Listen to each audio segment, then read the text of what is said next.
Assalamualaikum warahmatullahi wabarakatuh. Selamat pagi Bu. Pagi Mbak. Ya Bu, di sini saya perkenalkan, nama saya Sarita Rahmawati. Saya dari mahasiswa dari kampus Universitas Harupat. Di sini prodi kebidanan. Di sini saya ingin melakukan penyuluhan tentang KB implan ya Bu. Baik Bu, saya akan mulai menjelaskan ya Bu, apa itu KB implan dan bagaimana cara kerjanya Bu. Di sini KB implan itu merupakan alat kontrasepsi atau KB susuk yang berbentuk batang yang terbuat dari silastik yang berisi hormon golongan progesteron yang dimasukkan di bagian kulit kiri atas bagian dalam sini ya Bu. Kemudian saya akan menjelaskan jenis-jenis KB susuk ini ya Bu. Terdapat 2 jenis KB susuk atau KB implan, yaitu diantaranya 1 batang dan 2 batang. Masing-masing ini dapat mencegah kehamilan selama 3 tahun. Kemudian cara kerja KB implan ini adalah yang pertama, mencegah matangnya sel telur. Kemudian yang kedua, mengentalkan lendir mulut rahim sehingga sperma sulit masuk atau bisa untuk mencegah kehamilan ya Bu. Kemudian cara kerja yang ketiga yaitu menipiskan dinding rahim sehingga sulit untuk hamil. Selanjutnya saya akan menjelaskan tentang keuntungan KB implan ini ya Bu. Yang pertama itu KB implan bisa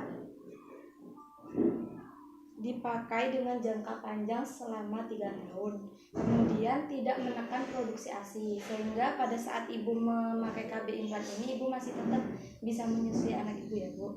Kemudian KB ini sangat praktik dan efektif, dan kesuburan cepat kembali setelah pencabutan KB implan. Jadi jika ibu memakai KB implan ini, kemudian ibu ingin melepasnya, tidak lama dari waktu pencopotan itu ibu akan kembali subur ya Bu.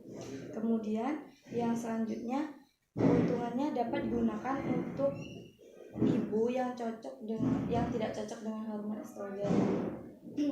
Dan efektivitasnya ini diperkirakan 90-98%. Kemudian efek samping dari KB implan ini yaitu yang pertama, harus dipasang dan dicabut oleh tenaga kesehatan yang sangat ahli ya Bu, atau terlatih. Kemudian efek sampingnya dapat merubah pola haid. Jadi jika ibu memasang KB implan ini, pola menstruasi ibu tidak teratur ya Bu. Ini tidak berbahaya ya? Iya.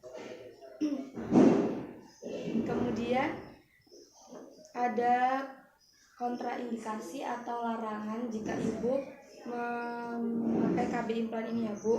Yang pertama itu ibu hamil atau diduga hamil. Jadi kalau ibu hamil ataupun diduga hamil, ibu tidak dianjurkan untuk memakai KB implan ini. Yang kedua, jika ibu mempunyai riwayat atau menderita penyakit jantung, stroke, liver, darah tinggi, kencing manis, serta pendarahan pervaginam. Dan selanjutnya, apabila ibu ingin memasang KB implan ini, ibu bisa memasangnya di rumah sakit atau fasilitas kesehatan, kemudian di klinik KB, puskesmas, dokter dan bidang swasta. Apakah ibu sudah jelas? Apakah ada yang ditanyakan Bu? Ada Mbak. Jadi gini yang saya mau tanyakan, sebelumnya kan saya sudah menikah, tapi saya kan belum pernah pakai KB. Saya tuh takut mau ikut KB kayak gitu. Itu sebenarnya aman gak sih KB implan itu? Kalau buat saya yang belum pernah ikut KB gitu. Ya maaf, sebelumnya ibu apakah ada riwayat penyakit atau seperti riwayat penyakit keluarga seperti jantung? Oh tidak, saya punya riwayat MA. Jadi seperti yang sudah saya jelaskan tadi, KB implan ini kan tidak boleh digunakan jika ibu beriwayat penyakit jantung, stroke, hipertensi, kencing manis, dan perdarahan pervaginam tanpa sebab Bu. Jadi jika ibu ingin menggunakan KB implan ini, insya Allah ini aman.